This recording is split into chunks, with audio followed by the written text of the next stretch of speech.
Same रहती है, इसलिए साइज डिक्रीज होता है। और ग्रुप में वही नंबर ऑफ शेल बढ़ते हैं, शील्डिंग इफेक्ट बढ़ता है और न्यूक्लियर चार्ज कम होता है, इस वजह से ग्रुप के अंदर जो है वो एटॉमिक साइज कम होता है।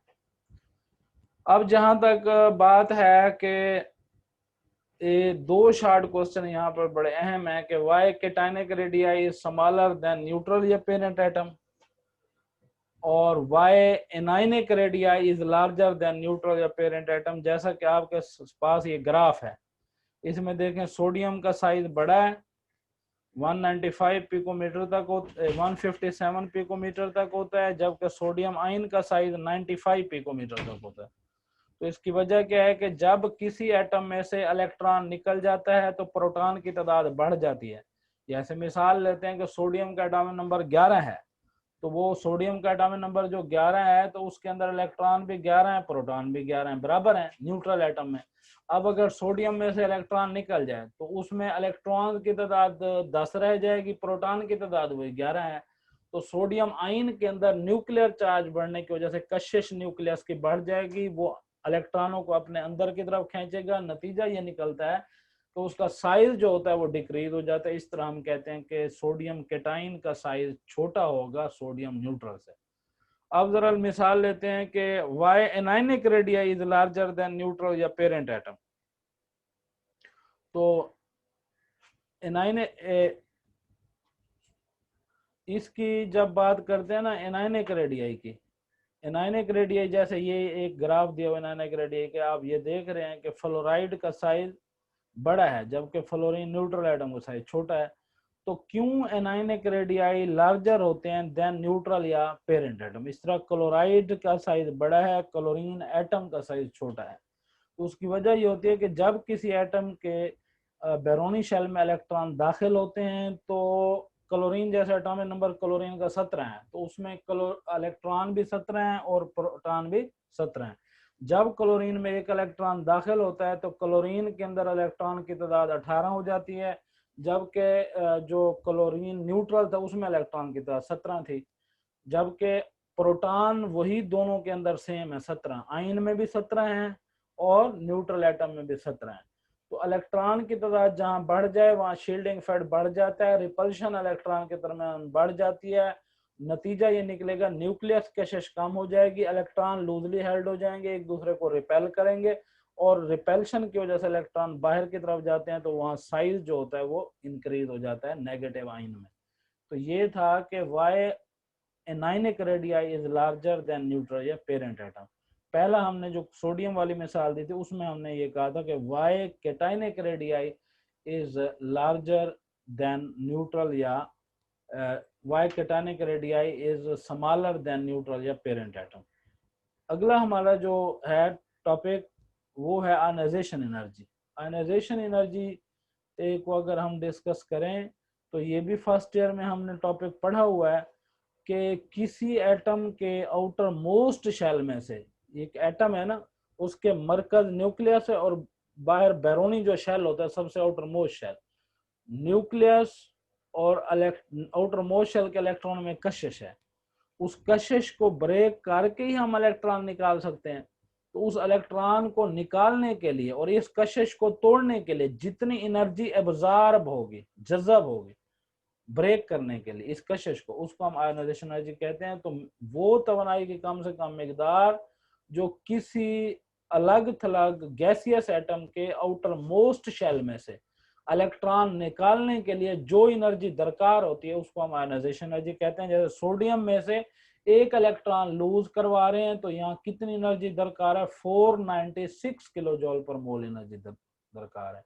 वो कौन से फैक्टर्स या अवामिल हैं जो आयनाइजेशन एनर्जी पे असरअंदाज होते हैं? उसमें एटॉमिक साइज है, जितना एटम का साइज बड़ा होगा। अभी देखो आयनाइजेशन एनर्जी का डायरेक्ट ताल्लुक है फोर्सेस ऑफ अट्रैक्शन से। कौन सी फोर्सेस ऑफ अट्रैक्शन? जो न्यूक्लियस और इलेक्ट्रॉन के दरमियान होती है। तो जितनी कशे ज्यादा होगी उतने फासले कम होंगे, कशे ज्यादा होगी उसको तोड़ने के लिए एनर्जी ज्यादा एब्जॉर्ब होगी, आयनाइजेशन एनर्जी ज्यादा होगी। तो वो फैक्टर्स जो इन्वॉल्व होते हैं, एक एटॉमिक साइज है, न्यूक्लियर चार्ज है, शील्डिंग इफेक्ट है, इलेक्ट्रॉनिक कॉन्फ़िगरेशन है और पेनिट्रेशन इफेक्ट है। ठीक है। और इसको हम ये कह सकते हैं कि नेचर ऑफ द ऑर्बिट, ये भी कह सकते हैं, वो भी इसमें इन्वॉल्व होती है।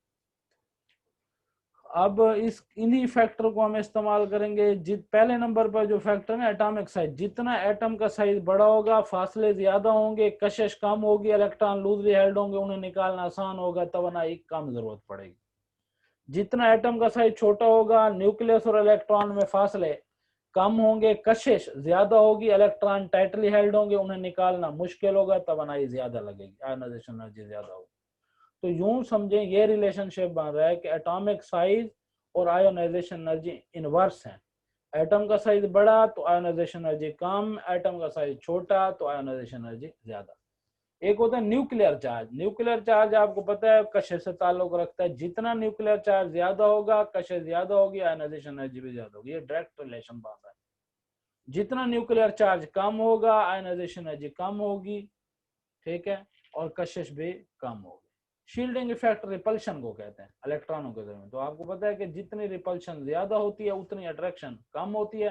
अट्रैक्शन कम होगी, फोर्स अट्रैक्शन कम, तो शील्ड जो है एनर्जी भी कम दरकार होगी इलेक्ट्रॉन को निकालने के लिए, तो आयोनाइजेशन एनर्जी कम। तो शील्डिंग इफेक्ट और आयोनाइजेशन एनर्जी का इनवर्स ताल्लुक है, न्यूक्लियर चार्ज का डायरेक्ट ताल्लुक है, एटॉमिक साइज का भी इनवर्स ताल्लुक है। इलेक्ट्रॉनिक कॉन्फ़िगरेशन में जो हम देखते हैं, तो अगर तो एस और पी कंप्लीटली फेल्ड हो तो वो एटम स्टेबल होते हैं, उनमें से इलेक्ट्रॉन निकालना मुश्किल होता है, वहां तवानाई ज्यादा लगती है।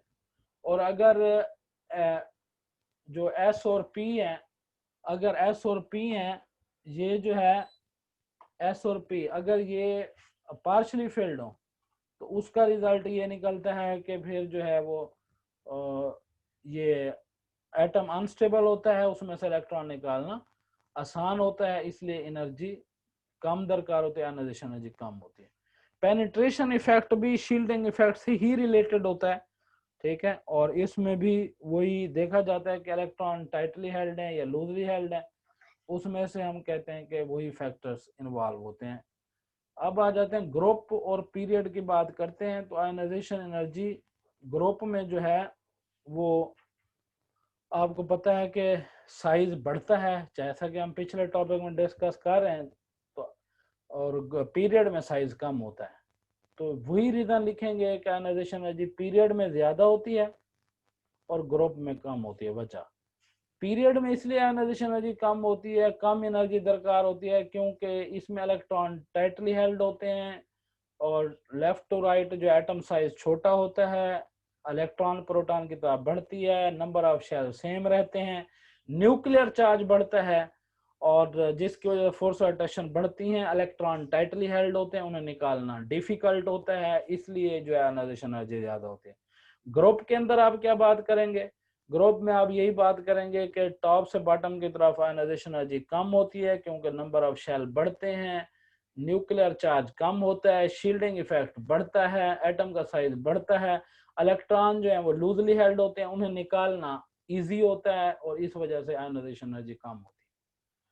तो ये हमारे पास एक और बात हम करते हैं कि अगर आयोनाइजेशन एनर्जी के हवाले से कि इसको हम किसी भी एटम की स्टेबिलिटी से भी मेजर कर सकते हैं। यानी अगर एक एटम स्टेबल होगा तो उसमें इलेक्ट्रॉन निकालना मुश्किल होगा, आयोनाइजेशन एनर्जी भी ज्यादा होगी। आयोनाइजेशन एनर्जी जो है वो डायरेक्टली प्रोपोर्शनल है स्टेबिलिटी के, इनवर्सली प्रोपोर्शनल है रिएक्टिविटी, क्योंकि जो एटम रिएक्टिव होता है वो जल्दी इलेक्ट्रॉन लूज करता है, उसकी आयोनाइजेशन एनर्जी कम होती है। जो एटम स्टेबल होता है, कम रिएक्टिव होता है, उसको इलेक्ट्रॉन निकालना मुश्किल होता है, उसकी आयोनाइजेशन एनर्जी ज्यादा होती है। हीलियम को आप देख लें, इसकी मैक्सिमम आयोनाइजेशन एनर्जी है, और जो सीजियम है उसकी आयोनाइजेशन एनर्जी कम होती है। वजह क्या होती है कि हीलियम स्टेबल है और उसमें जो है वो इलेक्ट्रॉन निकालना मुश्किल है, एस कंप्लीटली फिल्ड होता है, सीरियम के अंदर पार्शली फिल्ड होता है, एस ऑर्बिटल। तो इस तरह इलेक्ट्रॉनिक कॉन्फ़िगरेशन भी ये बता रही है कि जो है वो इसकी मिनिमम सीरियम के और हीलियम के मैक्सिमम है। मेटालिक करैक्टर जो होते हैं, वो एलिमेंट जो इलेक्ट्रॉन लूज करने की सलाहियत ज्यादा रखते हैं, उनमें मेटालिक करैक्टर ज्यादा होते हैं। और मेटालिक करैक्टर किन में ज्यादा होते हैं? जिनमें एटम का साइज बड़ा होता है। एटम का साइज जिनका बड़ा होगा, इलेक्ट्रॉन लूजली हेल्ड होंगे, उनमें से इलेक्ट्रॉन निकालना आसान होगा, इसलिए मेटालिक करैक्टर आयोनाइजेशन एनर्जी के इनवर्सली प्रोपोर्शनल होते हैं। उसके बाद हम कहते हैं कि हाई आयोनाइजेशन एनर्जी होती है नॉन मेटल की, मेटल की आयोनाइजेशन